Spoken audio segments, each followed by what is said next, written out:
नया IBM 7 हौसला है। एक चीज मैं आपसे पूछना चाहूंगा, आप बीफ बैन की बात करते हैं, क्या डबल स्टैंडर्ड नहीं है सरकार का ये कि महाराष्ट्र में, हरियाणा में तो बीफ बैन, गोवा में नहीं, गोवा में आप बीफ खाओ, वहां भी बीजेपी की सरकार है, तो ये सरकार की असमंजस है क्या, क्यों है ये प्रॉब्लम?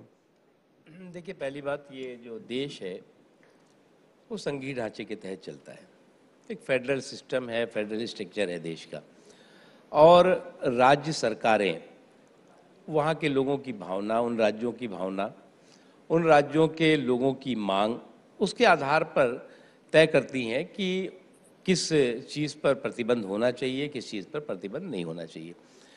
मुझे लगता है कि ये बहुत कोई विवाद का विषय नहीं है।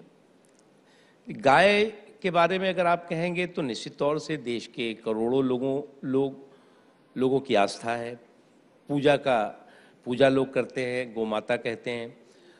लेकिन अगर आप, मैं मुस्लिम हूँ, मेरे मोहल्ले में अगर कोई कहे कि मेरे मोहल्ले में एक दुकान खोलेगा और कहेगा मैं यहाँ पे पोर्क बेचूंगा, सूअर बेचूंगा, तो हम तो नहीं, लेकिन हम जितने भी उस मोहल्ले के मुसलमान हैं उसको डंडे मार के भगा देंगे कि तू कैसे खोल रहा है।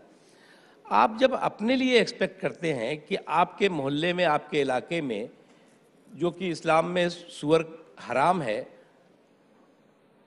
इसलिए वो नहीं बिकना चाहिए, वो दिखना भी नहीं चाहिए, तो आप ये कैसे सोच सकते हैं कि एक इतना बड़ा तबका जो गाय के प्रति श्रद्धा रखता है, जो कि पूजा करता है, जिसके लिए कि श्रद्धा का केंद्र है, आप एक्सपेक्ट ये करेंगे कि आप उसके सामने, उसकी आंखों के सामने उसको काटा जाए और उसको लीगल जामा पहनाया जाए? मुझे लगता है कि ये थोड़ा सा हमें सोचना चाहिए। तो पूरे देश में बैन करिए ना। नहीं, मैं इस पे गाय के लिए श्रद्धा तो पूरे देश को है। मैं बैन करने वाला नहीं हूँ, ना मैं बैन के लिए कह रहा हूँ, लेकिन मैं इतना ज़रूर कह रहा हूँ कि इस बात को हमें समझना होगा कि लोगों के सम्मान, लोगों की श्रद्धा की शर्त पर कोई ऐसी चीज़ नहीं होनी चाहिए जिसमें ये, ठीक है, स्वतंत्रता है, लोग कहते हैं साहब खाने पीने की स्वतंत्रता भी आप छीन लोगे क्या?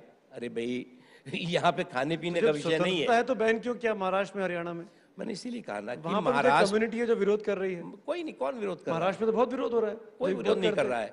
मैंने कहा कि कुछ ऐसे लोग होते हैं जिनको कि लगता है कि किसी भी चीज़ का विरोध करो, जो विरोध कर रहे हैं उसके पीछे कई तर्क देते हैं कि साहब इतने लोगों का व्यापार, जिनका व्यापार चला गया वो हमारे पास भेज दो, हम उनको दूसरा व्यापार दिला देंगे, सब्जी बेचे वो।